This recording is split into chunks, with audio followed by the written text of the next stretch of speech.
Welcome here to Wake Up Call with Dan Tortora on WakeUpCallDT.com, your one-stop sports shop, and on MixLR.com/WakeUpCallDT. Hope you're having yourselves a fantastic Thursday morning, rocking it here in October, my birth month. Love this month so very much. Love being a fall baby. So I hope you're having yourselves a terrific morning and a terrific week. It is Thursday, which means PJ is in his normal set this morning from 9 a.m. to 10 a.m. Eastern Time, and we have a special guest on the show today to follow PJ that's never been on the broadcast before.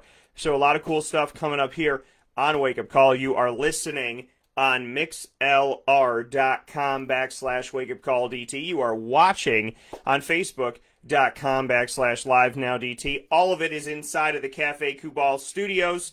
Cafe Kubal with 5 locations here with you in our community. Located inside of Golisano's Children's Hospital, as well as located on 3501 James Street, 324 West Water Street, as well as 401 South Salina Street, and their newest location where we were this Monday doing our live broadcast, Coffee with Coach Carl Sanfilippo, on 208 North Townsend Street in the Holly Green Cafe. So always happy to be here with you, always grateful to be here with you, and thank you so much for being a part of the show on Wake Up Call with Dan Tortora. So we're going to have a fantastic time this morning. Like I said, we have PJ here with us. Papa Joe will take us through the first hour of the broadcast and maybe some change here, and him and I will be discussing a lot of different things on the broadcast, including the return of his Florida Gators, who seemingly have not been playing football forever. So we'll talk about the Gators coming back. We'll talk about the Big Ten's debut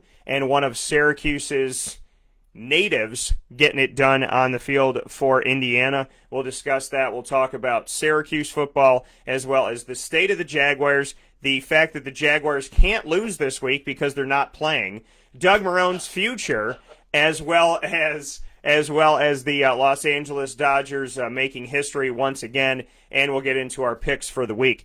All of that's coming up with Papa Joe inside of MonPazPopcorn.com's What's Poppin'. Whether you're where Papa Joe is down in the Sunshine State or you're here in Central New York or wherever you are, if you'd like to order some awesome snacks, treat yourself, whether you like sweet or savory. When I tell you that there's flavors that you'd think of, you know, the yellow cheddar, as an orange cheddar, however you want to call it, to the caramel corn and stuff like that, the buttered, those are the ones you expect. But the banana splits, the Monster Munch, and all the other creations that they have, MaandPazPopcorn.com is the perfect place for you to get a snack for you or for one of your friends or loved ones. It's a great gift. It's great for the holidays. And, of course, it's fantastic to, just go and pick it up and watch a game with it. Or your favorite show if you're, obviously watching Netflix and Hulu and Amazon Prime and all the great stuff that's out there. So go to MaandPazPopcorn.com.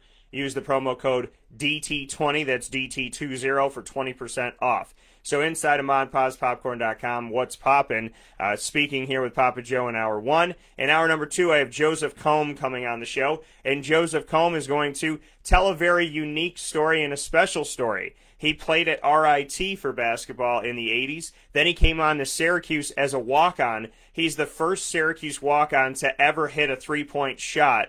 And then he went on to become a sports agent and a lawyer. So his unique perspective is going to be joining us for the first time ever in Hour number 2 at 10:15 a.m. Eastern Time, and I'm excited to tell Joseph's story. So with all of that being said, I welcome the man of the first hour into the show, and that's PJ. Mr. Papa Joe, how are you doing today? Fine, Daniel. That's a good introduction. I like that. And what do you like about the fact that the Jaguars can't lose this week because a bye week can't take anything from you? What can I say? I mean, I was so tickled to death last week that the kids were playing well and they had a shot to win the game. They blocked the punt. They scored.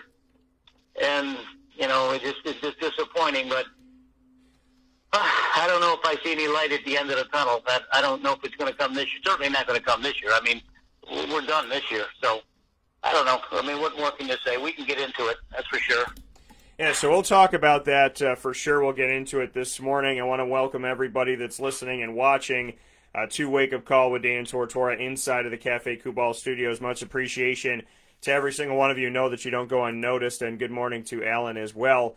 PJ, I want to start with your Gators. It feels like they've been off for a year and a half. There's the irony of head coach Dan Mullen coming out and saying, I want 90,000 fans at my game. And then the game gets postponed due to Corona. And then Dan Mullen has Corona. So all this stuff happens, and you're like, okay, so the man that said he wanted all of this is now enduring, the reason why you can't have the fans. So the irony of all of that, God willing, everyone is okay. He's okay. His family's okay. They will be playing Missouri at home in Gainesville at 7:30 p.m. Eastern Time on Halloween this weekend. What are your thoughts on the Florida Gators, who haven't gotten to do much this season?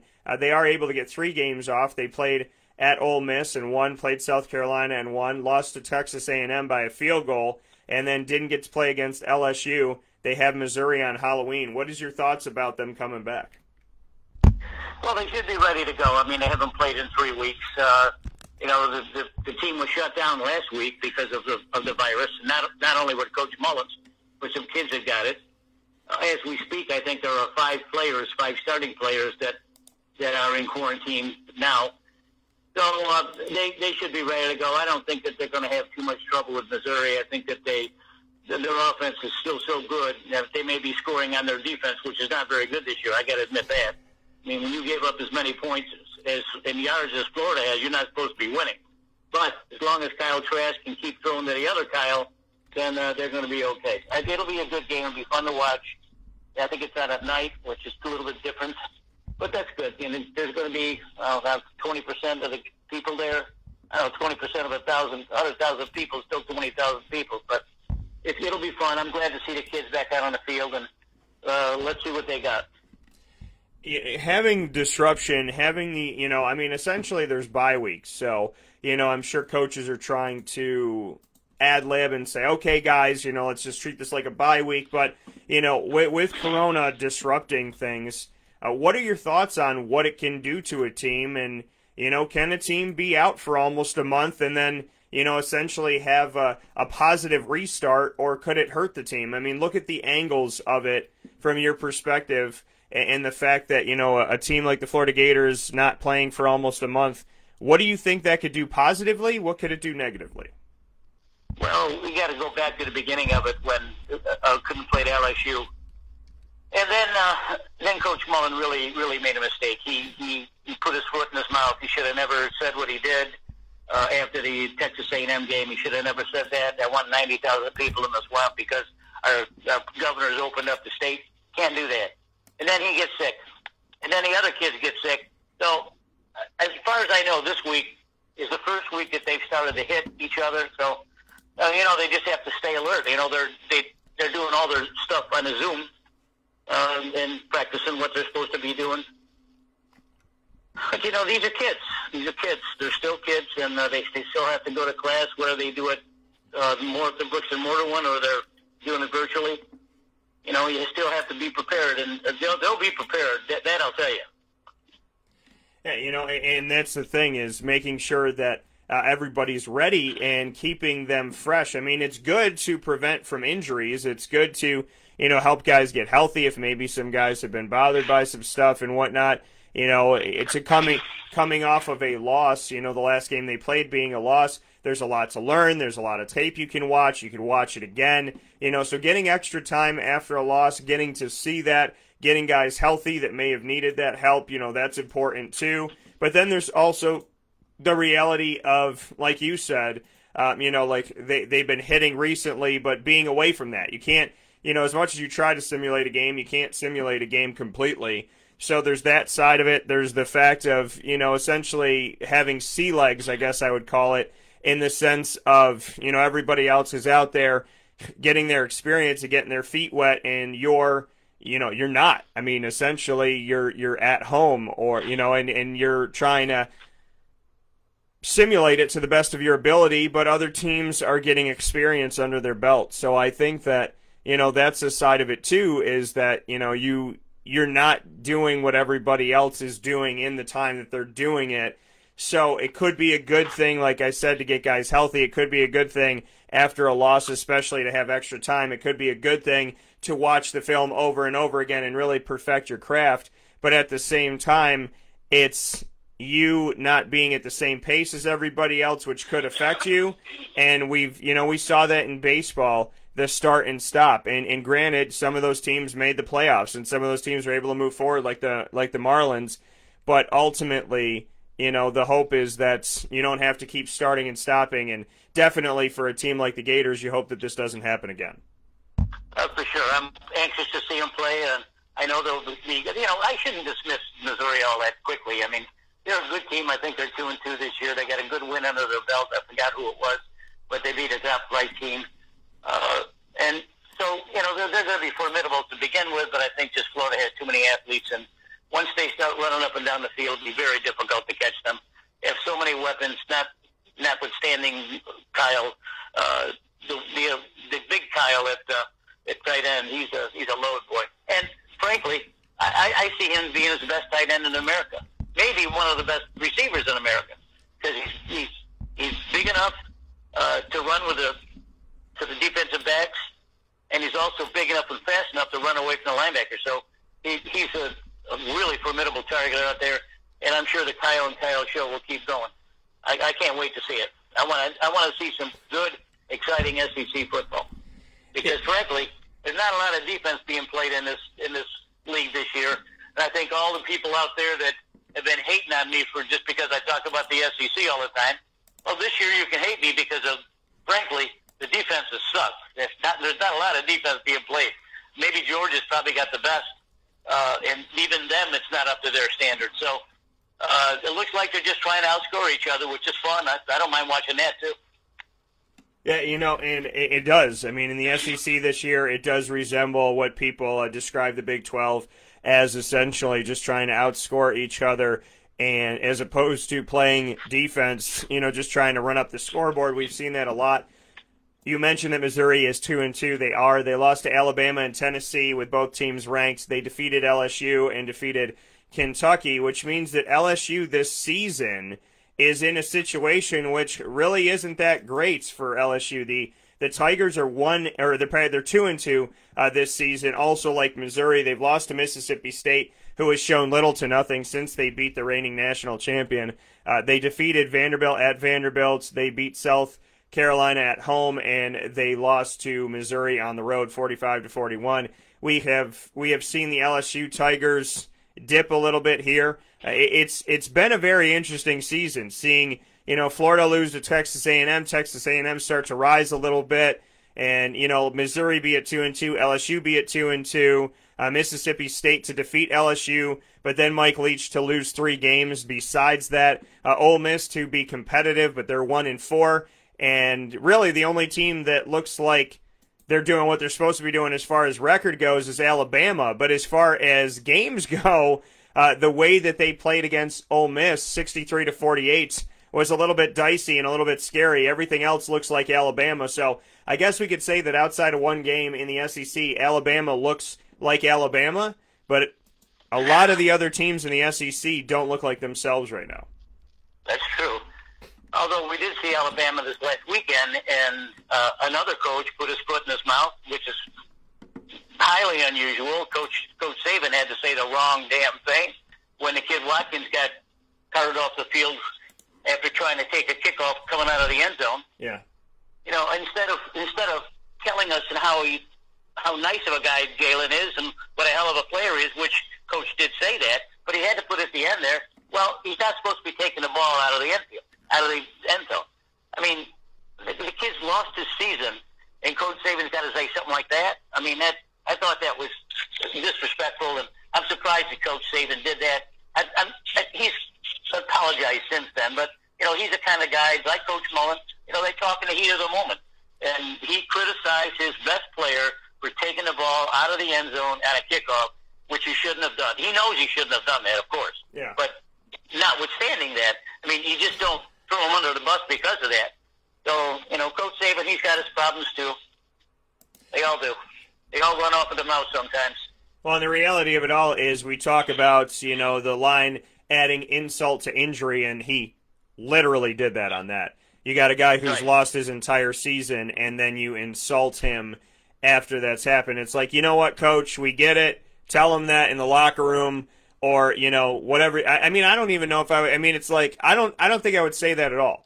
If somebody's laying on the field, their season's over, and you go and whisper in their ear, yeah, but you weren't supposed to do that, right? I mean, it's like, thanks, Coach, appreciate it. I get to watch the rest of the season and get to think about it, but appreciate the fact that you kicked me while I was down. So, and that's your head coach. It's not even the opposing coach. So I would say to Nick Saban, we know that you're ornery. We know that you come from the curmudgeon family of Bill Belichick, but, find a way to not be a troll underneath a bridge for 5 minutes and just say, I hope the kid gets healthy and I wish him the best. But no need to tell him and remind him, hey, you did what you weren't supposed to do, and maybe if you didn't do that, you wouldn't be injured, so maybe this is all your fault. Have a great night, son. You know what I mean? Like, that's what it feels like. It's like, well, you're the reason why you're injured, potentially. So I would keep that to myself. But again, for some odd reason, some of these coaches that win a lot of games, they're ornery, they're angry. They look like what constipated would look like if it was a person. And that's such and Boeheim does it. We've seen Coach K do it. If I had over 1,000 wins in my career, I'd be smiling from ear to ear. Yeah, I'd have moments where I'd be frustrated, but I would be happy. I would be excited. I'd be rocking it because I'm in a place where 4 people are there with me or whatever it may be. So if I'm Nick Saban, more often than not, I'm winning. His biggest problems is, did he win by enough points? And I talked to an Alabama fan about it on a plane. I said to her, I was like, your season is considered a bust if you don't win a national championship. And she's like, oh yeah, she's like, without doubt, that's correct. And I'm like, do you know how ridiculous, like how insane that is? That you could win every single game, lose the national championship, and your fan base is frustrated and upset. I said, Syracuse is hoping to get to 6-6.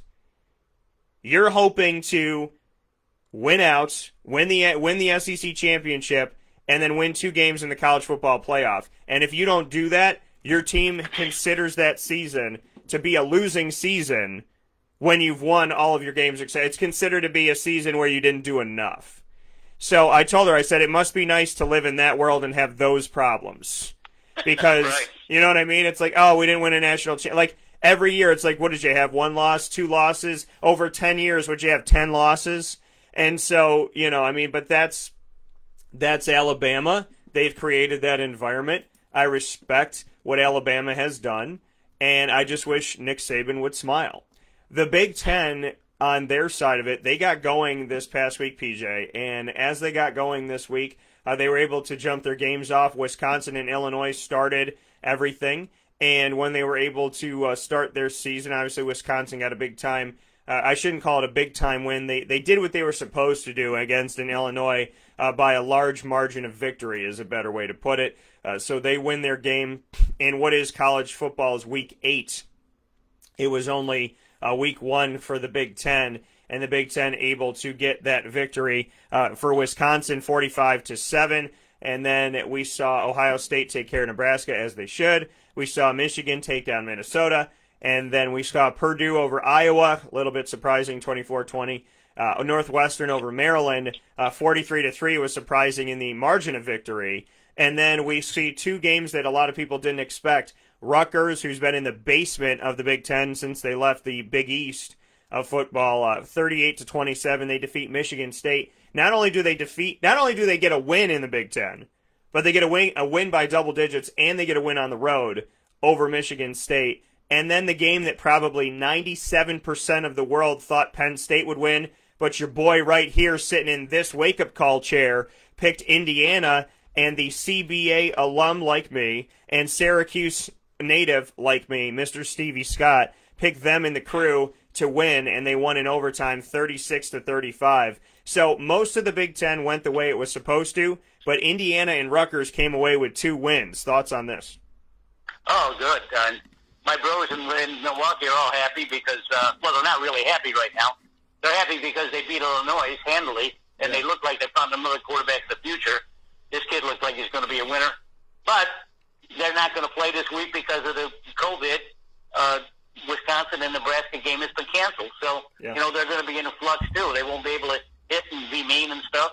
Ohio State, I'm not an Ohio State man. I'm not a Big Ten man. I know your listeners don't want to hear that either, but, I try to be unbiased, but sometimes I get a little over the edge with the Big Ten. Ohio State looks like they're going to be very formidable again this year. I would imagine that Justin Fields is going to try to throw for 1,000,000 yards and get the Heisman Trophy and maybe come to Jacksonville. How about that? No, I don't want Justin Fields. I don't want Justin Fields there. I want Mitchell. Keith, stay here. But anyway, back to the Big Ten. Michigan State looks like they really threw in a clunker. Penn State, what can you say? That is a major loss. I'm looking for someone to challenge Ohio State, and it looks like it's going to be Wisconsin. So Wisconsin typically has a very stout defense and a strong running game. They got a kid that can throw this year finally, so it looks like maybe they'll be able to put some points on Ohio State. That'll be the game of the year up there.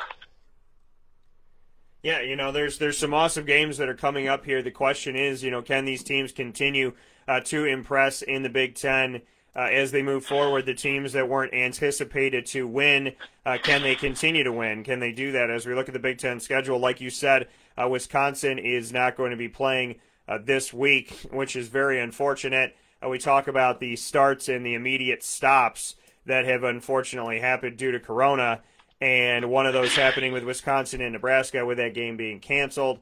Minnesota will play at Maryland on Friday, October 30th. Minnesota looking for a win after losing to Michigan. Maryland looking for their win, losing to Northwestern. So one of these teams will come out with a victory that's 0-1. Michigan State and Michigan rivalry game, and we'll talk about that one on Halloween. Purdue at Illinois. Will Illinois continue to not look impressive? Can Purdue go 2-0? Indiana at Rutgers. One of these teams is going to be 2-0.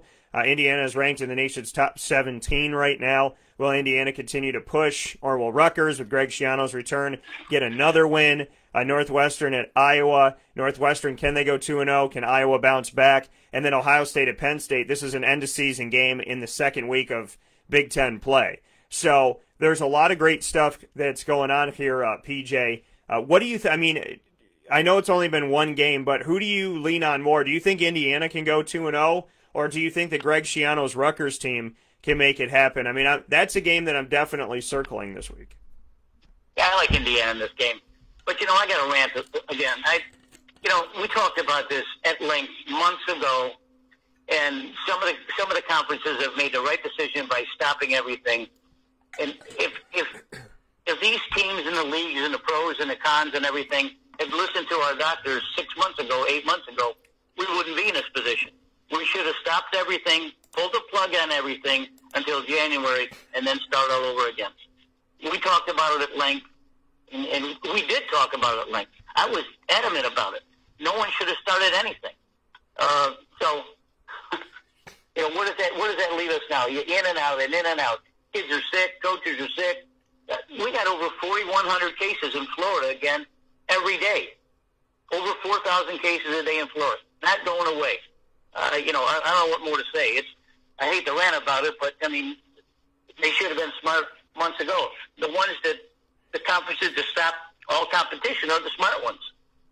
And I just read yesterday where my alma mater, Bethune-Cookman University in Daytona Beach, they're not having any sports at all for 20 and 21.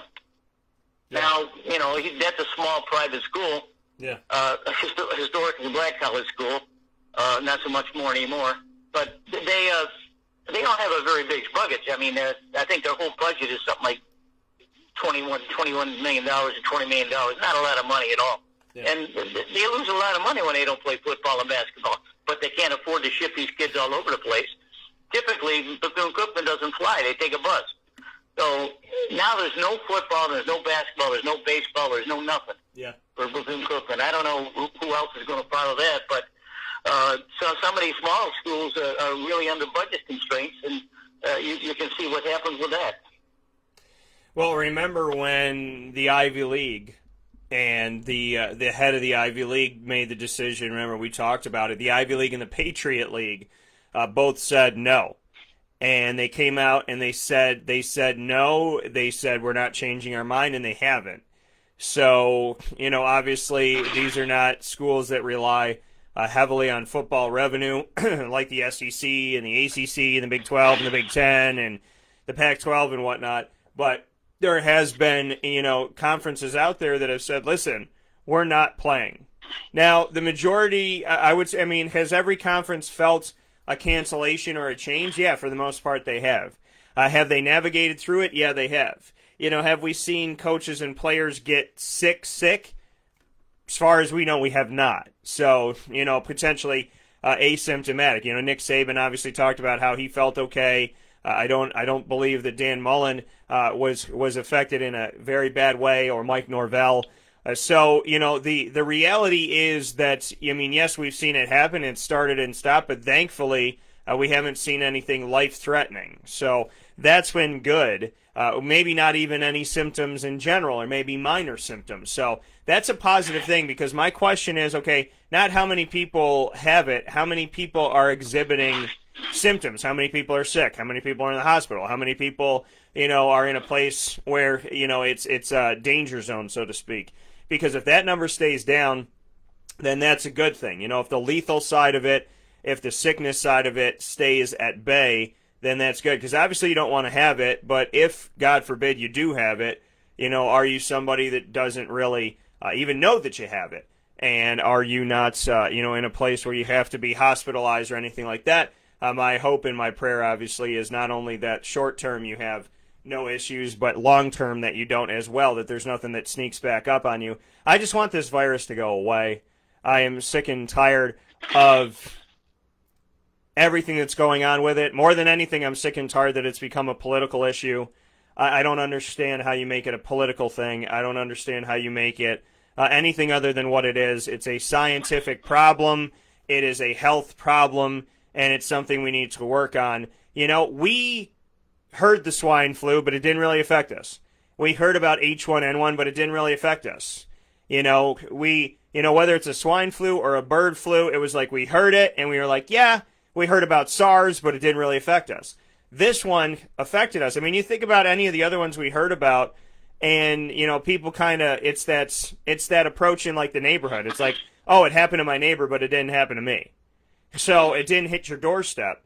So, PJ, how do we navigate this, and what do we do? I go to you as a well of knowledge and wisdom. So have you ever seen anything like this? And then secondly, how do we navigate this? Because in America, we have had I'm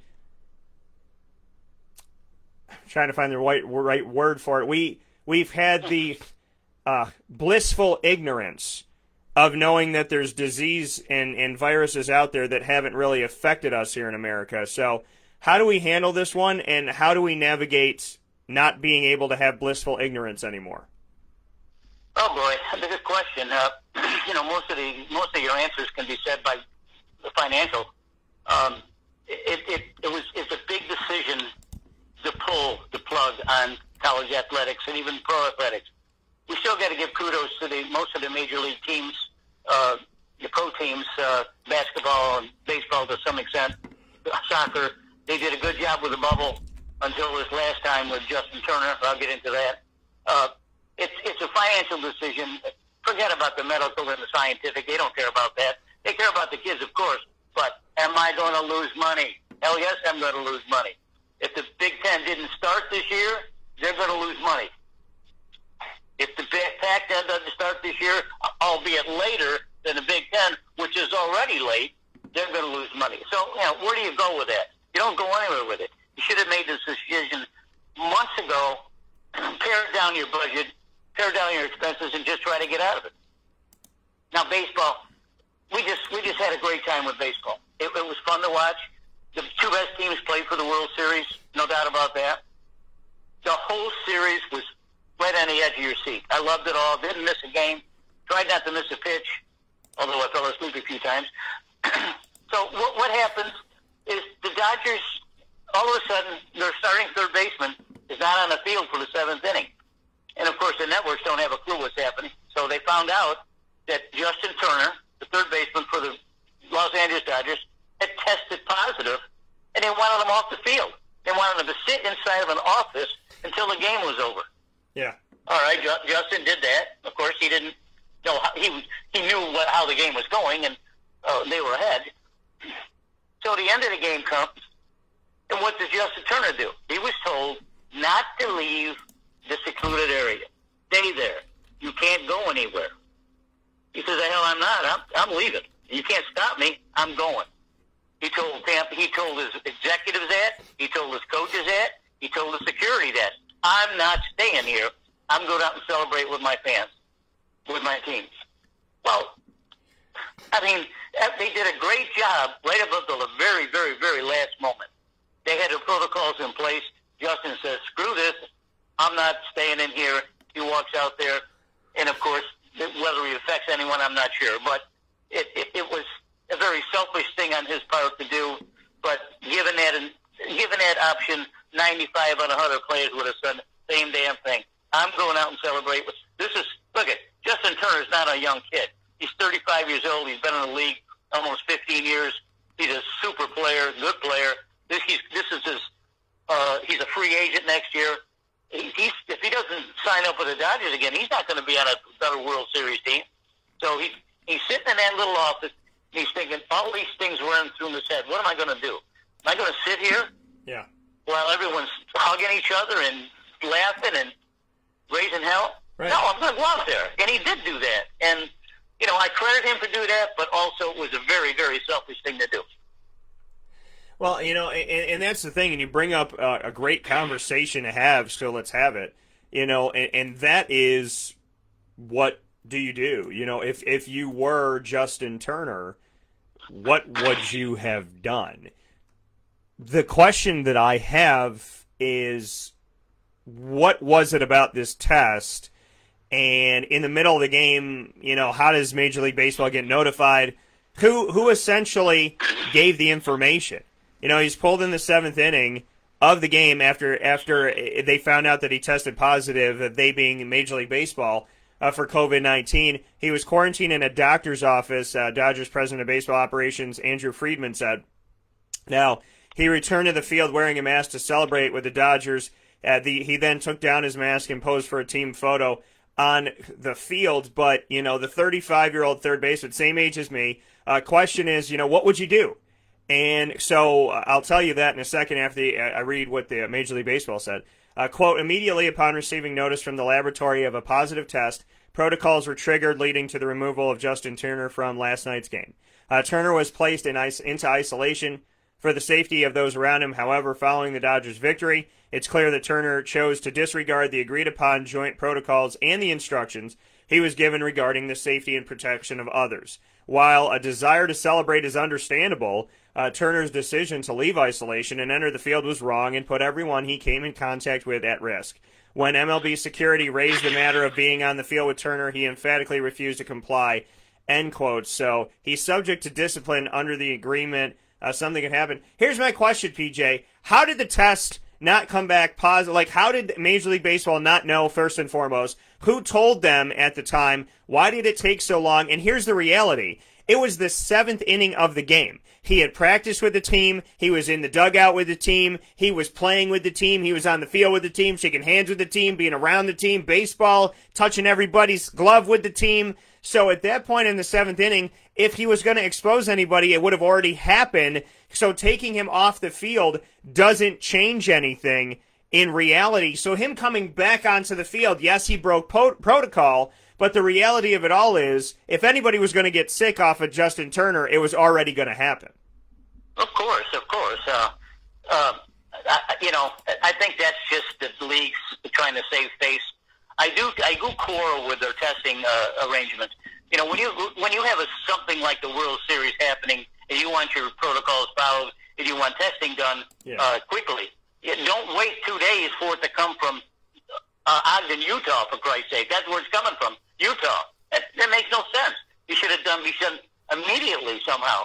But, now the league is going to have to do something. We know that.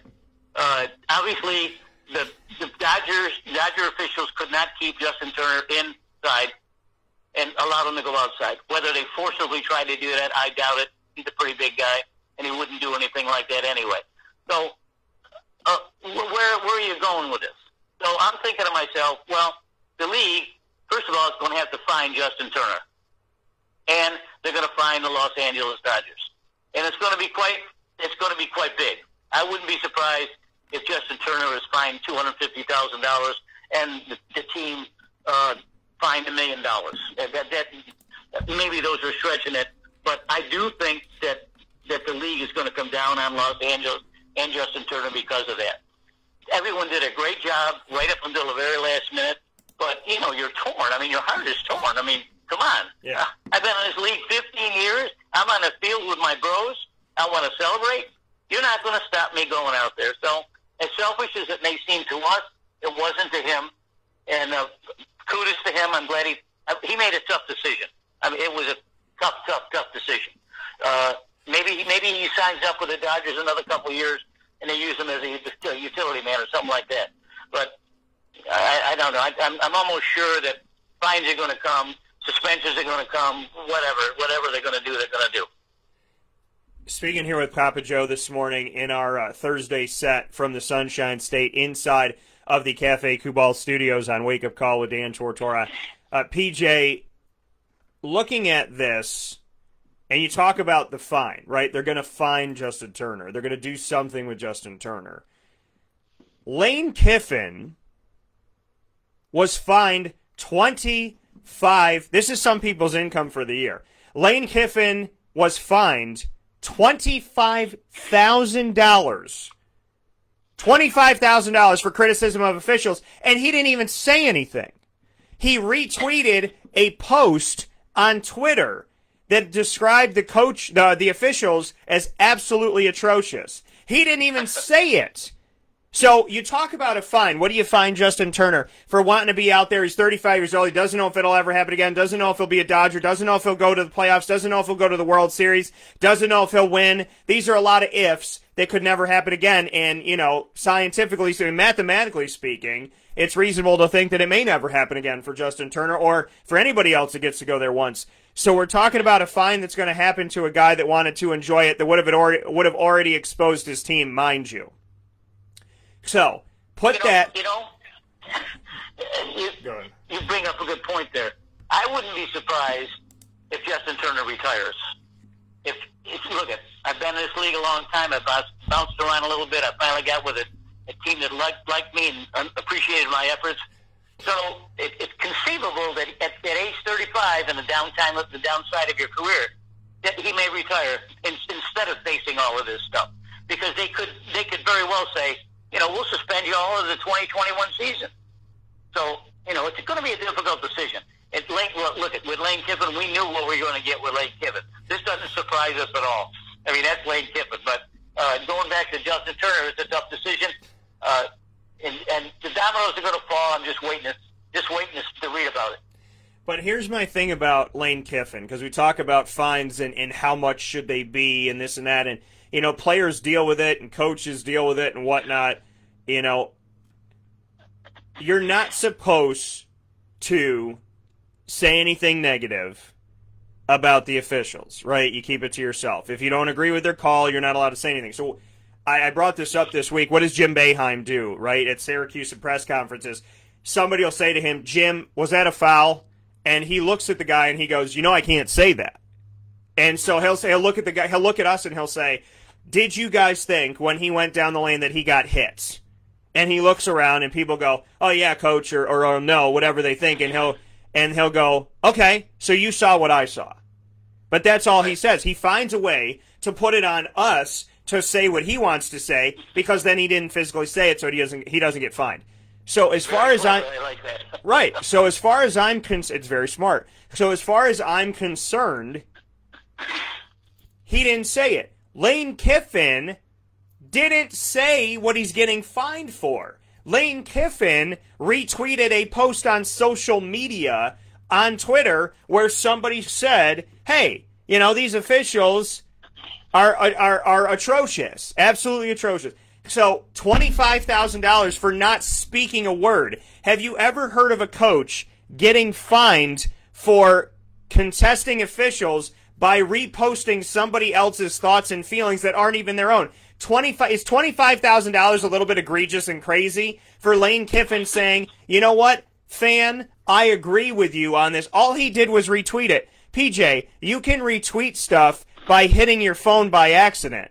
You know, Lane Kiffin could have been like, oh, I just hit my phone in my pocket, I'm sorry. But $25,000 where he did not criticize the officials. He agreed with somebody who criticized the officials by reposting a comment. It's like if you put out, I love butterflies, and I reposted that. It's your thought and me going, oh, okay, I like that thought. It's an insinuation that I agree with it. It's an insinuation that, you know, I would have said the same thing. He gets fined $25,000 for not speaking a word, but for reposting somebody else's words. Is that a little bit insane to you? And is $25,000 too much? Should he have been fined at all? Oh, of course he should have been fined. But look at that social media. That's what we're dealing with this time. Look, most of the old-timers like myself, they don't mess with social media. None of this Facebook and Instagram and whatever. They don't mess with it. It's too difficult to understand. And people do say some stupid things. But sometimes actions are more powerful than words. I remember years ago when Bobby Knight was the coach of Indiana, and Bobby Knight used to bitch all the time about calls and stuff. And then, you know, the referees, they'd put up with him, you know.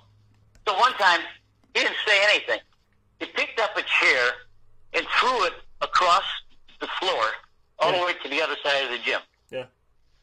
And they threw him out of the game. So, you know, things can be heated when it comes to battle like that. Some guys do it with their mouth. Bobby and I did it with a chair. Yeah, you know, and I just, 25, that's just insane to me. He didn't even say it. I mean, at that point, if I'm Lane Kiffin and kind of from afar seeing how his personality may be, if I was Lane, I'd be like, all right, well, if I'm getting fined $25,000, I'm going to make it worth $25,000, and I'm going to physically look at a camera and say, officials, you suck. You know what I mean? Like, if you're going to get fined, then earn it. Because you don't earn it by retweeting something. That is stupid. That is the SEC being petty. And here's the crazy thing. The SEC agreed in principle that it wasn't the right move by the officials. So you agree with Lane Kiffin, and then you fine him for agreeing with you. Well, he said he didn't say anything. He reposted what somebody else said. He did not say it. So, you know, if Lane Kiffin looked into the camera and said, these officials suck, they're stupid and they're wrong, then yeah, okay, then people expect there to be a fine, and you shouldn't be doing that, and I agree with that. You shouldn't be attacking another human being with words or actions that are unkind. That's not nice. But at the same time, he didn't say anything. So I am coming to the defense of Lane Kiffin, and maybe this is the only time I ever do it. But right now, I'm on the Lane train going, you know, Papa needs to keep that $25,000. So I think it's ridiculous and I think it's stupid. Before we take a step aside to go back to the Justin Turner situation and president of basketball operations, baseball operations, Andrew Friedman of the Dodgers. He said, quote, having a mask on and staying socially distanced, he wanted to come out and take a picture with the trophy, which I can't state strongly enough how big of a role he's played in the success of the organization. But I think for him just being a free agent, not knowing exactly how the future is going to play out, like Papa Joe said, I don't think there was anyone that was going to stop him from going out. I think from at least my perspective and not watching it super closely with everything going on, but I think he was mindful of other people, especially other people that he hadn't already been in contact with. This is something that we're going to wrap our arms around tonight and in the morning and figure out where we're going from here, end quote. Now, he was visible on the field without a mask. Dodgers manager Dave Roberts was also not wearing a mask. And so, you know, that's something that's come up as well. Turner served as a player representative on the MLBPA, the Players Association for Baseball, on the executive board, spoke about the protocols on September 29th, one day before the Dodgers postseason opener. So what he said back then was, quote, obviously there's a lot of protocols and things that we're allowed to do and not allowed to do and getting tested every day. And I wouldn't say it's been a pretty successful season getting to this point and getting to the playoffs. I was probably in that category where I was optimistic that we were going to have a season, but there was definitely some doubt whether or not it was going to happen. So to be sitting here today watching playoff baseball as the American League kind of kicks off their wild card round, I would say that we did a good job, and I commend everyone for taking it serious and being responsible and making good choices and allowing us to get to this point. End quotes. So, there's all of that being said. He also talked about the success of getting to the World Series. He said, quote, I think it's ultimately a testament to the players for being responsible and making good choices and doing everything that we had to do to ensure that the season was able to go on. So I tip my cap to every player who put the uniform on and took that risk of playing and was responsible about it and did it the right way and enable us to have a full season and now be able to participate in a World Series, end quote. He said that, back on October 19th, the day before Game 1. So, they're obviously looking at his words, and he didn't say anything wrong. Listen, this man is 35 years old. I'm going to be real with everybody about something for a second. So for everybody that wants to freak out, I guess this is your time to do so, because if you want to, these are my words. I'm 35. I just turned 35 during the World Series. So I'm the same age as Justin Turner, okay? If I'm 35 and I was a baseball player, it's reasonable to believe that I've been playing in Major League Baseball for over a decade. So I'm in baseball for over a decade, maybe 14 years, and I make it to the World Series. And in the middle of a game, they tell me that I test positive. Maybe if I knew, okay, well then that's on me, and there's some guilt there. Knowing me, I would have told somebody. I would have. But if these tests are going away and I don't even know, then it's not my fault. So you tell me in the middle of the World Series, let alone the 7th inning, that I've tested positive, I'm going to bite your hand if you try and take me off the field. So that's number one. Number two, I'm thinking, what if this is a false positive? So then, okay, I say, you know what? All right, I'll go and I'll watch. But now I'm going nuts. Okay? Now, if I'm a Dodger, which Justin Turner is, I know that if I lose, there's still a chance that I'm going to play another game. So it's different. It's not like we could, lose and then this is over. So we win, and I turn around, what would I do? Now, I care about the life of every single person there. I know we've been in a bubble. I know that we're going to celebrate. So in my mind, I'm thinking in my head, worst case scenario, if this is a positive, and it's not a false positive, then could I get some of my teammates, could they contact it from me? Yes. Do I think that most of my teammates would want to celebrate if they had it? Probably. Would I want to celebrate? Yes. So the reality of it all is I would social distance, but I would essentially address the team. I would go to them in the dugout, socially distance from them, and I would say, hey guys, do you want me here? And because I want to be here. And then we would figure out how to address that. Because I would imagine that if they said, okay, well, y'all have to quarantine, we're already quarantined. Now, I don't want to get them and their families sick, but if we were talking to each other and said, hey, you know what, let's stay here a few more days just to make sure that we're all healthy and we're all safe and we're all good, I would think about everybody else. And I know that I'm giving more layers to it, but I would think about you, and I would think about your family. I would think about your spouse. I would think about your children. I would think about your parents and your friends and all that, and I would say, okay, now if I'm positive and this is real, then you could turn out positive too, and I don't want to get you and your family sick. I'm not exhibiting any symptoms or anything like that. And so if they said, you know what, you're a part of this team, you got to be out here with us, then I would be out there. If they said we don't want you out there, I would still sneak onto the field from a distance and sit on the field and have a moment by myself. There's no way that you would keep me off the field when I win the World Series.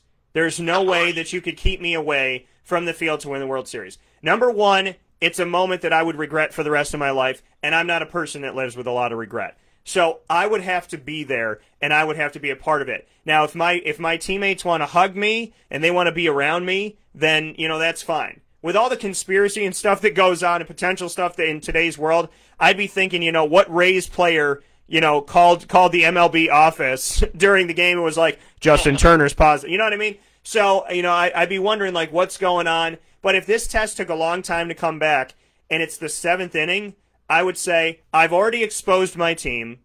And by exposing them, I've already exposed their family potentially. So what is the harm of keeping me out here? So in the case that Justin Turner was in, I would say we're already past whatever point. And so I'm going to stay out here because we've already gotten to a place where I could infect the team. So I'm staying here. I will socially distance, but I am not coming off of the field. I am enjoying this game, and I'm being a part of it. Okay, you want to take me out for 2 innings? Then treat me like a pitcher, and I'm going to watch the game from afar. If and when we win, I'm coming out, I'm celebrating, I'm taking a picture, I'm enjoying it. I'd probably still I'd probably take my mask off, put it on. I mean, to be completely honest with you, what would I do in that moment? I'd have to be there. And I would say to the guys, like, listen, I know I know that this could affect your family, but what would you do in my place? What would you want to do? And, if we have to get tested more by Major League Baseball before we go home and back to our communities, are you willing to stay here and celebrate for another couple days? Most of those guys are going to be drunk in the morning anyways. So, what are we going to do? But, we look at the fact that his wife tested negative. There was a Rays, one of the players unnamed by the Rays, I think one of their wives tested positive, so they had to stay in the area. But the long and short of it is, I would talk to my teammates. I would tell them how I feel. I would ask them to put themselves in my shoes. I'd be real with them about all of that. And I would be there on the field in some way, shape, or form, not trying to get anybody sick. But again, if it's the 7th inning, then if anybody's going to contact it from me, they're going to contact it from me. The people I didn't contact, I'm going to stay away from. But I'm going to celebrate. I'm going to take pictures. I'm going to be there. I'll wear damn gloves. I'll put Clearasil, all over I'll do whatever not Clearasil. I'll put Lysol all over my body and do whatever I have to do. But I'm touching that. I'll wear a hazmat suit and take a picture with the trophy. But you're not keeping me off the field, and you're not keeping me away from the trophy. You're not taking the moment away from me because of something that I can't control, of a test that you should have had before the game even happened. It's true. Now, there's one other item that needs to be brought out with this thing, too. If Tampa Bay would come back and won the game, that means it would be a Game 7. Well, certainly, Turner would not be playing in Game 7. But does Major League Baseball cancel the 7th game of the World Series because of this? Food for thought.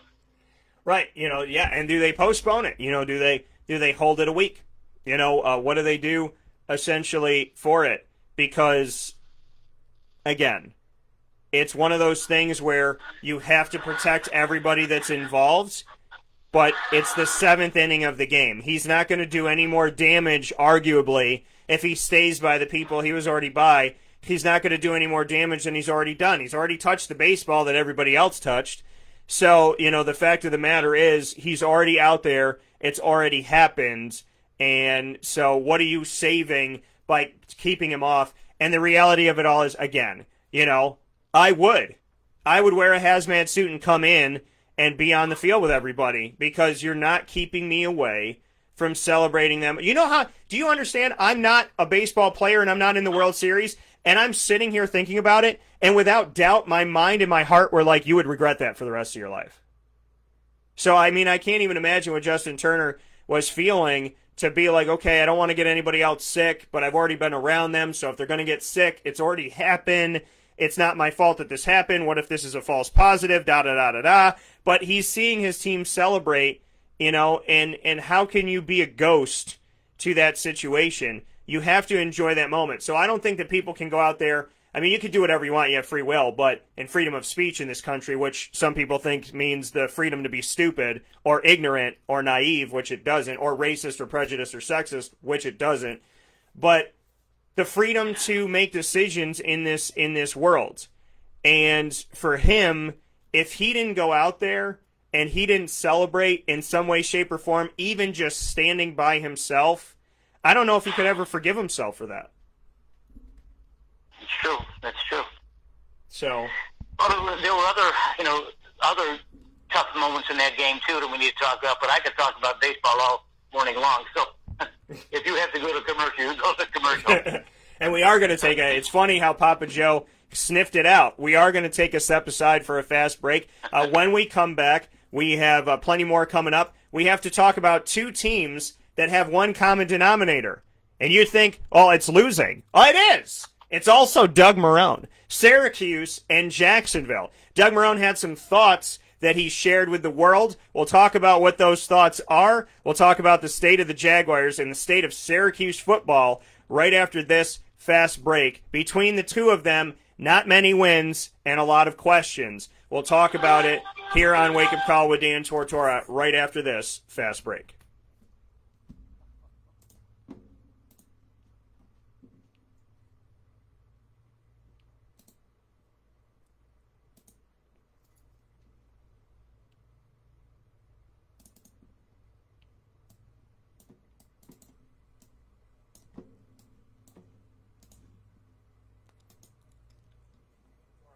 After this fast break.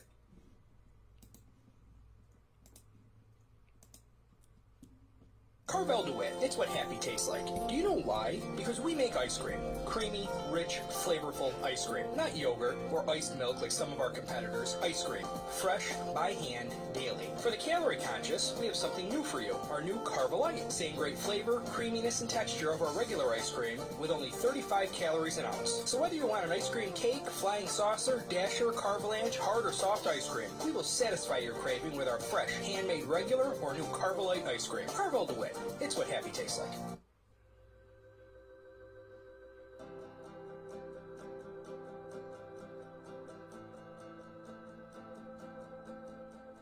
Cafe Kubal offers same-day local delivery of our products, offering no delivery charge for Onondaga County. Shop cafekubal.com for fresh roasted coffee beans, cold brew, travel mugs, and all your essential Cafe Kubal needs. Cafe Kubal, coffee for the soul.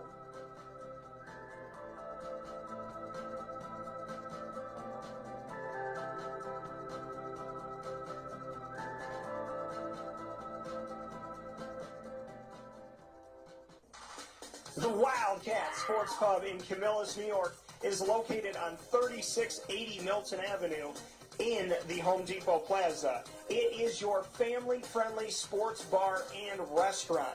Folks, some sports bars aren't family-friendly. Some family-friendly restaurants are not sports bars. The Wildcat Sports Pub in Camillus, New York is proud to be both. It is that marriage that you've been looking for years. The Wildcat Sports Pub is your home base for your sports bar and restaurant needs, games for the kids, indoor and outdoor activities, and enough things on the menu to come back every single week and get to try something new. They're open Sundays from noon to 8 p.m., Monday through Wednesday, 11 a.m. to 11 p.m., and Thursday through Saturday from 11 a.m. to midnight. For reservations and party information, call 315-487-2222 for the Wildcat family-friendly sports pub and restaurant.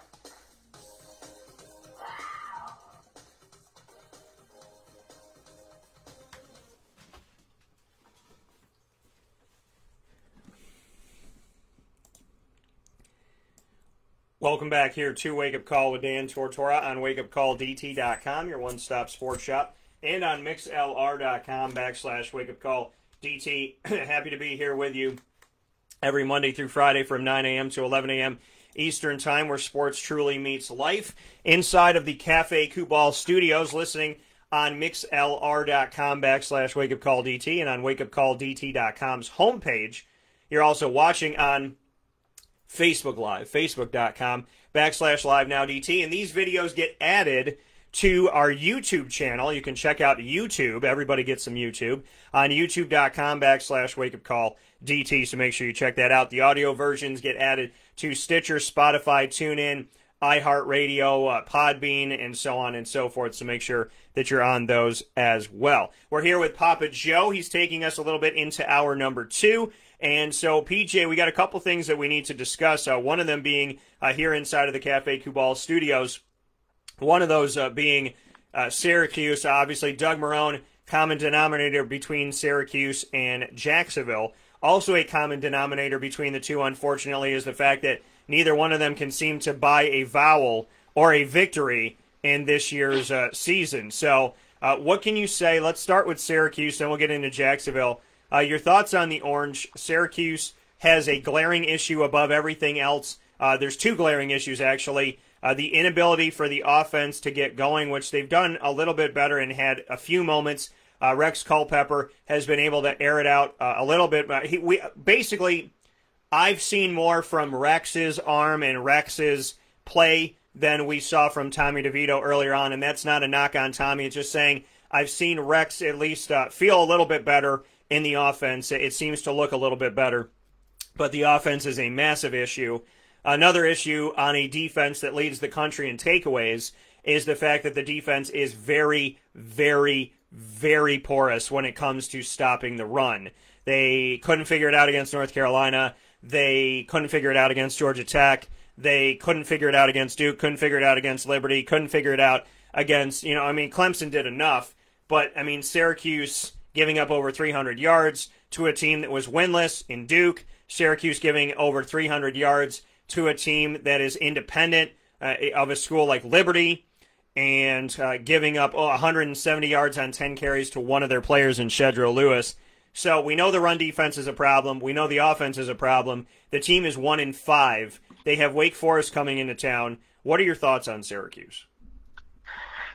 Well, I watched the game against Clemson. I thought that they showed plenty of guts early on. Granted, Trevor Lawrence was not himself. I guess there's something to be said for a monumental team like Clemson to come in and play someone like Syracuse. It's unfortunate, but Clemson just didn't hit on all cylinders, and frankly, they were ripe for the taking. With any type of offense, and you're correct in saying that, with any type of offense, they could have made the game a lot closer and maybe even pulled something out.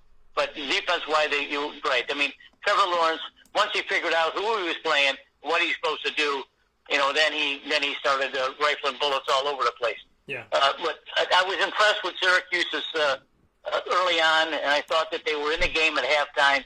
But there wasn't anything there. And as I stated earlier, this was not Trevor Lawrence's best game, and it wasn't Clemson's best game by a long shot. So, they showed up, they played okay. The Culpepper kid had never seen him before. He looks like he's a stud, but he's a senior. How come we haven't seen this kid before? Well, and the thing is, we've seen him here and there. He actually is from HB Plant down in Tampa. I went and met him face-to-face down there, and his brother Judge. Shout out to them and shout out to HB Plant. Also had the opportunity, to get to your point, he went through cancer, had to go through cancer treatment, and was able to beat it. And so now I think the game of football is so much less of a battle. When you battle cancer, I can imagine, and hopefully only have to imagine and never have to go through it. Same for everybody else. This is like chump change to him now. But Rex was never given a full and complete opportunity, and now he has one. So, this kid's a fighter. His parents almost won Survivor, the TV show. Judge is a fighter too. I haven't met his sister, but as I've said before, I can imagine that she is as well. So a lot of respect to Rex and to the whole Culpepper family. He's doing what he can, and he's trying. We know that he can air it out. He threw a beautiful ball to Taj Harris that unfortunately Taj didn't catch a week before, which is uncharacteristic of Taj. And then in the situation here with Nykeem Johnson, an 83-yard pass play where he threw another beautiful rainbow that hit Nykeem, and Nykeem was able to rush for the touchdown. Garrett Williams, who's a freshman, one of numerous freshmen to get an interception this season, not only intercepted Trevor Lawrence, but he is Trevor Lawrence's first pick six of Trevor Lawrence's career. So Syracuse has knocked Trevor Lawrence out of the game. Evan Foster did that, and they gave him his first pick six. So Syracuse has not only beaten Clemson in recent history, they have forced Trevor Lawrence to be out of the game on a clean hit, and they not only intercepted him but returned it for a touchdown as the only team to ever do it. So you can say what you want to say about Syracuse, but they've definitely made a note with Clemson, made Clemson take them seriously, and they're going to be in the record books up against Trevor Lawrence in ways that Trevor's not going to like. That's right. He doesn't want to give up the pick six, that's for sure. But, he was off. Let's face it, he was off. But you got a nice little freshman running back, and he looks like he's a good stud too. So, Syracuse going forward is just going to have to be like the Jaguars. They're just going to have to reset and see if they can pull out a couple wins by the end of the year, because your man Babers is going to be on the hot seat. We talked about that last week too. Yeah. It shouldn't be so hot now because his team's actually played a good game. But Doug Marrone, well, Doug and Caldwell are on a whole different plane right now. They're in a world of hurt. They're hurting Gators. They certainly are. And there's not anything that Doug can say now, even though he has the same experiences with Syracuse as he did with Jacksonville. He gave up some really interesting comments here, especially when he was at Syracuse. If you want me to, I can just round some of it off. Yeah, and the thing is, you made a great segue from Syracuse to Jacksonville, and Doug Marrone being the former Syracuse head coach for 4 seasons, now the Jacksonville head coach. And you said it doesn't matter what he says at this point, but either way, he's said a lot. Syracuse is 1-5, Jacksonville is 1-6. Between the two of them, only 2 wins and 11 losses. And he did have some comments to say, so I'd love for you to read them. Well, he says, I'm not going to BS anyone. I'm kind of fired up. And I know you guys have probably said, like, what the hell is going on? How can this guy be fired up? They just lost 6 games in a row. I understand that. I totally do, but I'm going to bust my ass. I mean, I'm telling you now, I'm going to look at some of the things. I want to go a little bit outside the box. I want to challenge these coaches and challenge these players and see what they can do. I'm going to do whatever I can to get the best out of the team, the best out of the players. I'm sure people are going to mock me for that or say whatever the hell they want, but I don't really give a damn. I'm fired up. I'm going to go after it, and however it falls, it falls. But it's open for me. I've done crazy stuff before. A lot of people don't know, but we changed our offense 4 or 5 days prior to opening our season in Syracuse. My last year, we just went in a whole different direction, and it worked out. So, Doug wants to do what he wants to do. That's fine. I mean, he knows that Shad Khan is not the type of owner who's going to pull the plug in the middle of the year. I think we learned that by the last coach, who was miserable here for 4 years. So I do believe that Marrone and Caldwell are probably going to be out the door, and Doug knows that. He's no dummy. But if he wants to go outside the box and try some stuff, hey, more power to it. Just give Minshew a little bit more time so he doesn't get killed back there. Yeah. And thank you for reading those comments here with Papa Joe this morning and every Thursday morning for the first hour and some change on Wake Up Call inside of the Cafe Kubal Studios. Go get your pumpkin spice chai DT special today. PJ, Doug Marrone went on to say, quote, I want to stop going back in the past, thinking about the record, where it is, and let's go ahead and let's get after this 9-game season and break it up into 3 quarters, and let's get excited and let's go play football. Let's play at our best, let's coach at our best, and let's coach each game like it's the most important game in the world. I know that's cliche because every game is, but I also have a level of excitement too for me thinking of it that way, because if I keep going back and going, oh, you know what, we should have done this, or hey, we're 1-6 and we're this, I mean, that's going to get you down. I'm not wired the same as a lot of people.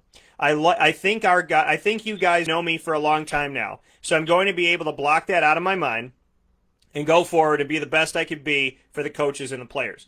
End quote. So Doug Marrone, feet to the fire, is saying, screw it, I'm going out there and I'm just gonna get after it.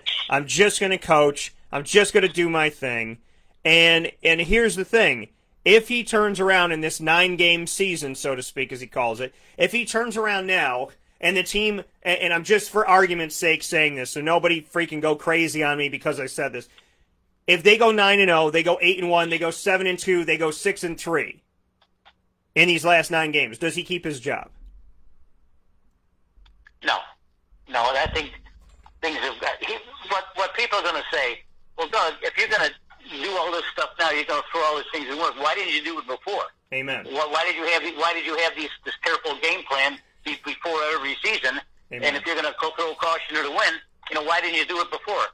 Oh, no, it's not going to save the job. He's a nice man. I would miss him. Caldwell, he's been there for many years, and he's part of the Tom Coughlin misery. I do think Shad has got to look at this like just any financial deal. He's going to be losing a lot of games, and he's going to be losing a lot of money if he doesn't turn it around.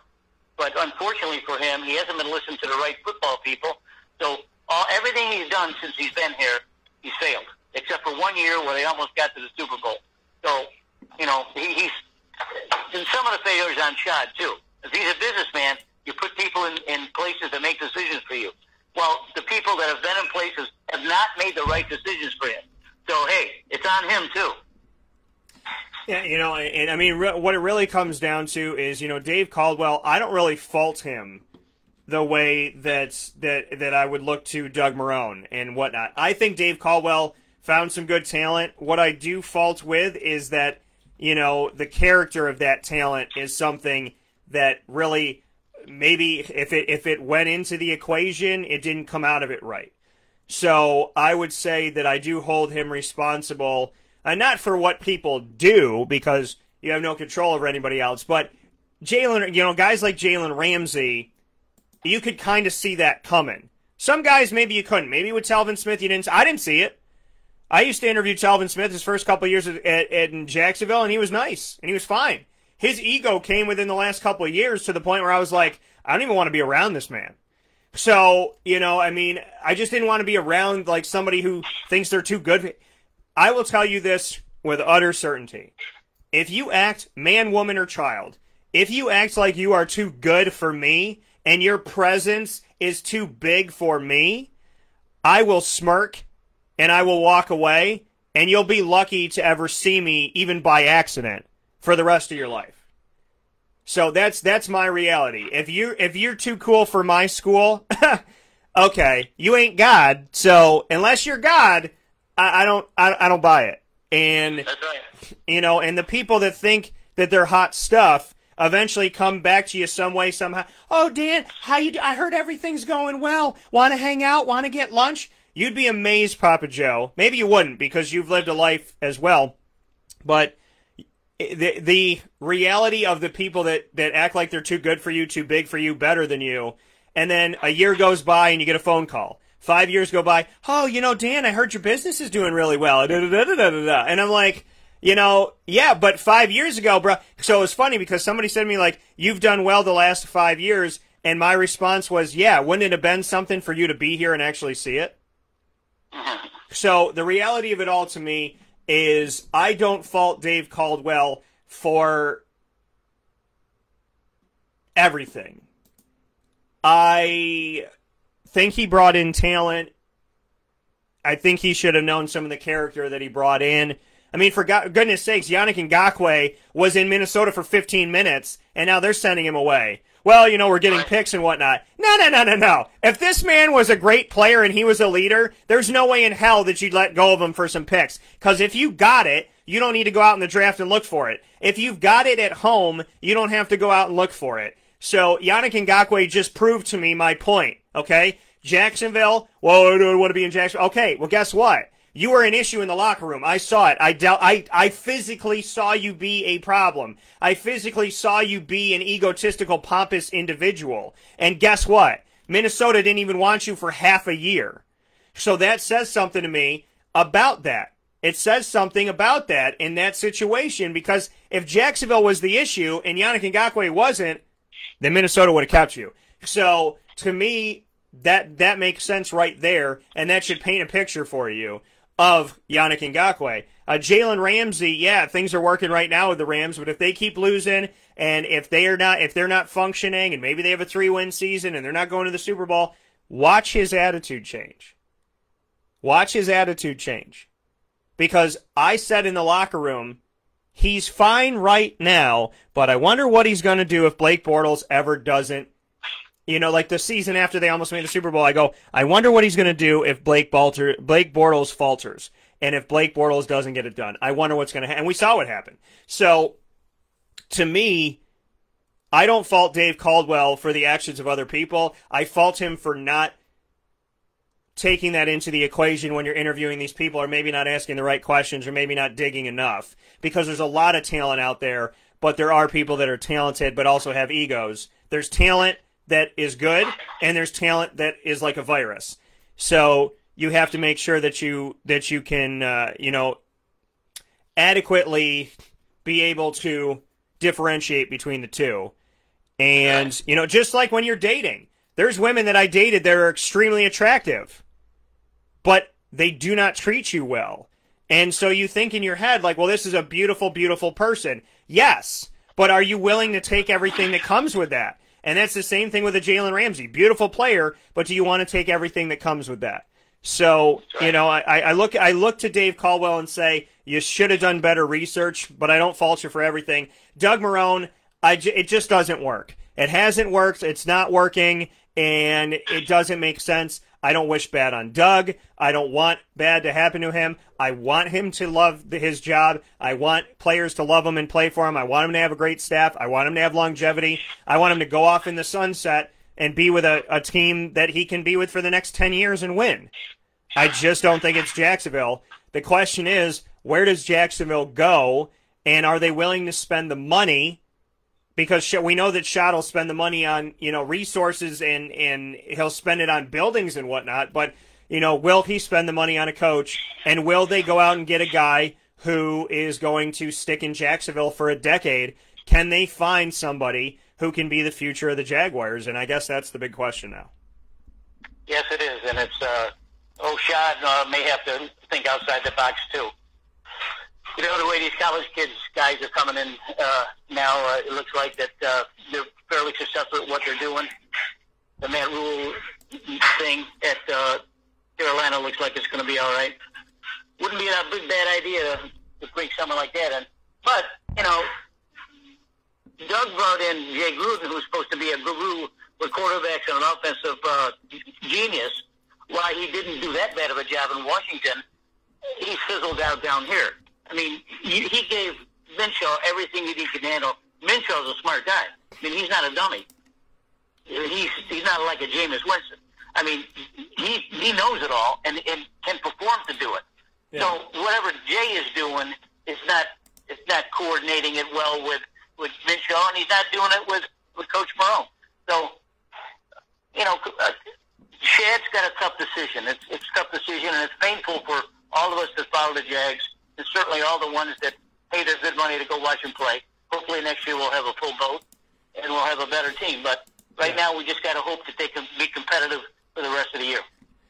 That coming from Papa Joe. A lot of stuff to talk about. It's a lot to get into on the prowl when it comes to the Jaguars. We do it here on Wake Up Call with Dan Tortora. PJ, we're going to make a few picks, as we always do. We're going to do some NFL, some college football. I'm going to start in the NFL. Jacksonville, thank the almighty God that they cannot lose this week. So they're not playing, so it's not a loss. You know what? I'll take the points. Yeah, take the points. Take it. And it's kind of like when Philadelphia played Cincinnati. They played, but they tied, so nobody won. So, Jacksonville, enjoy the week off, and God bless to you all, and have yourselves a great week off, including Washington, Houston, and Arizona are off. So, I'm going to pick a couple games here in the NFL. Green Bay at Minnesota. Green Bay lost in such an embarrassing way to Tampa. They responded in a way that I thought they would, where they went into Houston and said, you are going to feel the wrath of how we never want to lose again. And they did what they needed to do. Now they're playing Minnesota at home. What are your thoughts on Green Bay this week? They're not gonna trip up here. They'll be ready for Minnesota, and Minnesota has enough problems as they have. They got a really good quarterback who's not playing up to potential there. But Green Bay will be clicking on all cylinders. And my bros in Milwaukee, Brewski, and all the guys, be pulling for Green Bay. Yeah, so I'm going with Green Bay as well. I don't think Green Bay is going to have much of an issue by any stretch of the imagination in this. I think, again, they tripped up against Tampa. It was an uncharacteristic game of them. I don't see them doing this again. And I think that the Packers are one of those teams that is going to, be a force to be reckoned with. So I have Green Bay in this as well. The other game I'll pick inside of the NFL is Pittsburgh at Baltimore. Pittsburgh's the only undefeated team in the nation at 6-0. Baltimore is 5-1. The game is in Baltimore. Will the Steelers stay undefeated, or will the Ravens steal one from the Steelers and put themselves in first place, as they both will have a record of 6-1, and Baltimore will jump them? This to me is a pick-em game. This is going to be a hell of a game. This is Pittsburgh showed me a lot this last weekend.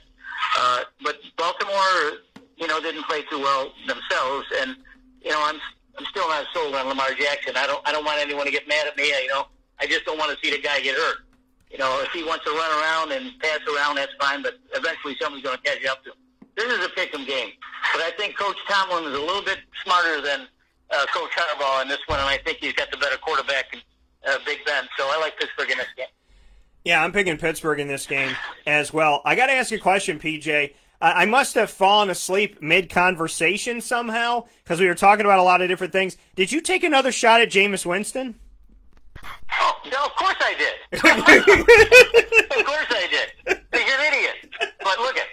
He's learning from one of the best in the business. Oh my God. With Drew Brees. Look what happened to Teddy Bridgewater after 2 years with Drew Brees. He winds up getting $7.5 million a year, and he's playing well for Carolina. I've always been a Teddy Bridgewater man. He's a good guy, a real good guy, and a good football player before he got hurt, and he's still a good football player. Jameis, you still got to go to school, buddy. Jameis Winston. Jameis Winston throwing as many touchdowns as he is throwing to the other jersey. I guess in Jameis's book, as long as somebody catches the ball, to him it's a completion. So, with that being said, let's head off to college football. One of my listeners, a very devout person on here, Greg, said, "Poor Jameis, the shots that Papa Joe takes on him make me laugh." So, he appreciates it very much so. We're going to go to the college ranks now. PJ, I know that you rock with the SEC, so let's do that. And, of course, we'll do a Syracuse one, and then I'm going to let you pick one in case we miss somebody. But let's jump into the SEC schedule. Georgia at Kentucky. Any chance that Georgia trips up against Kentucky, who's unranked, or does Georgia stay with it? They've played similar opponents. Georgia's had a better outing against those opponents. What are your thoughts? Kentucky's a 2-touchdown deficit in this game. I don't see that. Georgia's not playing that well either. In Kentucky, if they run the ball as well as they have been doing, they can be a factor. They're playing at Kentucky. I think Georgia will win the game, but I think it won't be within the 14 points. So if you're looking to gamble, let's do that. What a funny thing about Kentucky, that they used to be a laughingstock when it came to college football, and now every week you can't easily say they're going to lose in the SEC unless they play in Alabama. LSU at Auburn. What'd you say? Yeah, that's true. So LSU at Auburn. Go ahead. LSU and Auburn. This is a pick'em game too. Yeah. Auburn doesn't look so well. LSU. I don't know if Coach O's got both oars in the water with this team. There seems to be some fundamental weaknesses throughout the whole team, whether it be defense or offense. I know he doesn't have the kind of athletes that he's had that just went in the NFL, which I think they had 15 players drafted, some ridiculous number like that. But LSU, I think, will come back. I'm going to watch this game very closely because I know that Florida's going to have to play LSU later on. So whatever Auburn's going to do, I think Coach Mullen is going to look at it too. I like LSU in this game. Yeah, Auburn, when I pick against them, they win. When I pick with them, they lose. So they're bound to potentially piss me off again, but I hope that I'm wrong about that.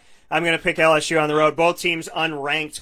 A lot of teams unranked in the SEC this year, not feeling tasty. 4 of them are in, but LSU and Auburn are currently not. Ole Miss at Vanderbilt. The man, Lane Kiffin, has been all over the rainbow. I have no idea where this Ole Miss team is going to be from week to week. Vanderbilt is the team that you beat up on. It's like a practice game in the SEC, and I'm not trying to disrespect Vanderbilt. I'm telling the truth. When you play Vanderbilt, you're supposed to win in the SEC. Vanderbilt's best chance is non-conference schedule. So what are your thoughts on Ole Miss at Vanderbilt? Well, Lane has proved that he's an offensive genius. We know that. He can score points all over the field. He won't have any problem with Vanderbilt. I think he'll probably throw some trick plays in there, just enough that he'll run up, 35, 40, 45 points. So it'd be fun watching him, though. He's a character. I really like him. I actually have gotten to respect him over the last several years. especially for working for Nick Saban. If you can work for Nick Saban and get chewed out on television in front of the country, you're a good guy. Well, and here's the thing here, too. Think about this. Just think about this for a second. In Justin Turner's shoes, if Lane Kiffin was the guy that was told to get off the field, do you think he would? Hell no. No, he'd be out there with a flask that he put in his uniform, and he'd be drinking scotch while they were trying to get out there and arrest him and take him off the field. That would be the Lane train. Right. So basically, here we go again. And PJ, we're picking Alabama over Mississippi State. Dare I ask you again in the studio, but Texas A&M at Arkansas, Texas A&M's been all over the spectrum like Ole Miss, but unlike Ole Miss, they're ranked. Unlike Ole Miss, they've been able to do some good things and get these victories to come through. Texas A&M has been a team that's dropped double-digit spots in the rankings this year, but they're also a team that's in the top 8 right now. Do they defeat Arkansas? Yes, they do. You know, one thing about Jimbo Fisher that I learned from his days at Florida State, he's a very good football coach. I mean, he's a goofy guy, and he recruits well. And once he gets Texas A&M going, they're going to be a real force. I like them in this game a lot. Yeah, I like Texas A&M in this matchup as well. I'm not concerned about it. I am very happy for Jimbo Fisher right now. Missouri at Florida. Your Gators are playing at night. What do you got for this? Well, they should be rocking and rolling, I'll tell you. And they'll be scoring some points. They'll be running up and down that field. Missouri won't believe how much speed this team has. So, I'm hoping that they play decent defense. They're ranked. I think there's 8 teams ahead of them, and they're so poor in defense. They only beat 8 teams. That's how poor they are in defense. They're giving up too many yards a game. They're giving up too many points a game. But Missouri's not going to offer that much of a resistance. So Florida will zip up and down the field easy here. All right, I got Florida in this one too. So you and I are snake eyes all the way through the SEC. 2 games that I'm going to ask you here before we wrap up our time with Papa Joe this morning on Wake Up Call with Dan Tortora inside of the Cafe Kubal studios as you watch us here every Monday through Friday from 9 a.m. to 11 a.m. Eastern Time. 2 games to get to, our final 2 games. Ohio State at Penn State. What do you have for this? Boy, I'd love to see Penn State pull this off. I don't know. As you know, I'm not a Big Ten guy, and I'm certainly not an Ohio State guy. But I got to give them credit. They went through the coronavirus deal pretty good. They stayed sharp. They looked a little shaky there against Wisconsin to start with, but then they pulled away because of their talent. I'd like to see Penn State win this game. I'm going to pick them only because I want to see them win. So, I think this game is going to be definitely close, but I'm siding on the side of Ohio State. I think Ohio State is going to be a team pushing to get back to the college football playoff. Penn State, I do not think is a bad team by any stretch of the imagination. I did have Indiana beating them, and they did in overtime. So I don't knock the pick at all. It's a very, very close one. It is a pick'em game. A couple points may separate these 2 teams when it's all said and done, but I'm going to go with Ohio State. Last game, PJ, Wake Forest, who, spoiler alert, they run the ball very well. They have 4 different running backs. They're probably going to utilize them all. They're probably going to have that 3rd or 4th guy do something crazy and have a big play against Syracuse because that's what happens. When they were in the Dome in recent history, Syracuse led by 20-plus points, I believe, at halftime. Syracuse lost that game 63-47. They had no answer in the second half. Dave Clawson knows how to beat Dino Babers. The defense has changed, but Syracuse has proven that for whatever reason, no matter whatever defense they've run in the last decade, they fail to stop the run. What happens? Wake Forest runs all over them, or does Syracuse pull off a win in the Dome? I got to show some love for Dino here. I got to help him pull this thing out. So, Dino, if you're ever listening to me, I'm going to pick you, bro. So, Papa J is going to go out on a lip and say that you can beat Wake Forest this week. I'm picking Syracuse because I don't go against my gut. And if and when I ever go against my gut, it makes me pay. So, my gut tells me Syracuse will find a way to pull it out, despite the fact that they don't stop the run. So, I will give you the slight edge, Syracuse, and I will be there at the Dome to watch you do your thing. So with that being said, I'll call you there. What'd you say? I'll call you there. Yeah, you should. So that being said, Papa Joe here with us, an expanded amount of time inside the Cafe Kubal studios this morning.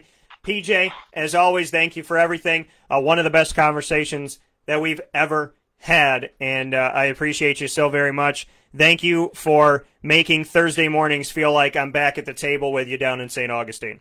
Oh, sure. It's a lot of fun. Hang in there. All right, I'll talk to you soon. All right, bye.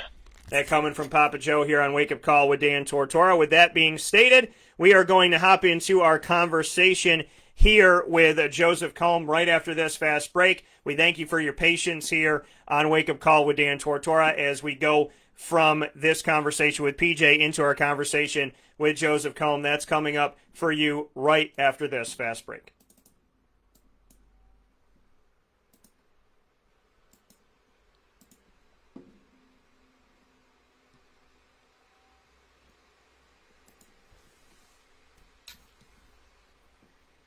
I'm George.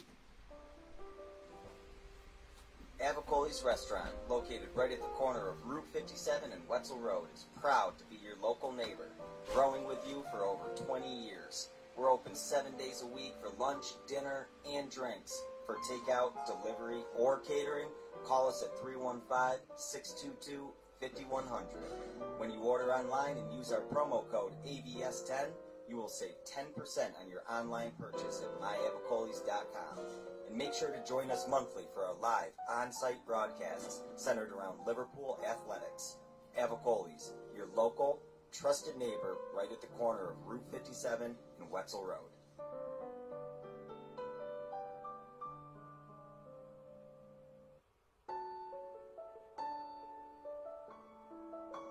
Having peace of mind when you're out of town that your furry-loving friend is safe and sound means taking them to Canine Campground, because we all know that when it comes to the love of our pets, it goes well beyond the call of duty to make sure they're safe and sound.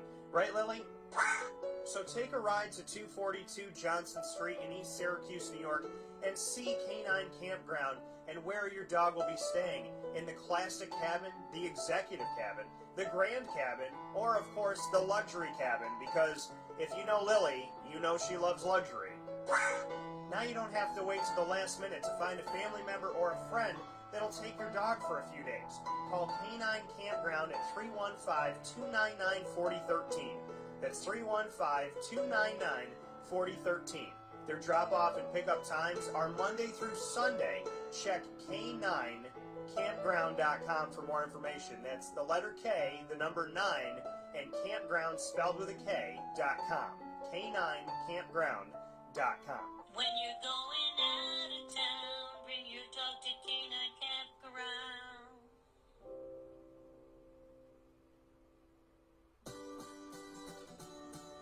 Trapper's Pizza Pub, located on 5950 Butternut Drive in East Syracuse. Right off of Bridge Street is your local community supporter right around the corner. Join us on site at Trapper's Pizza Pub for our live monthly broadcast supporting Central New York student athletes and their sports programs. Call 315-438-4444 for more information. And find us on Facebook and Instagram at Trapper's Pizza Pub. Trapper's Pizza Pub, your local community supporter right around the corner.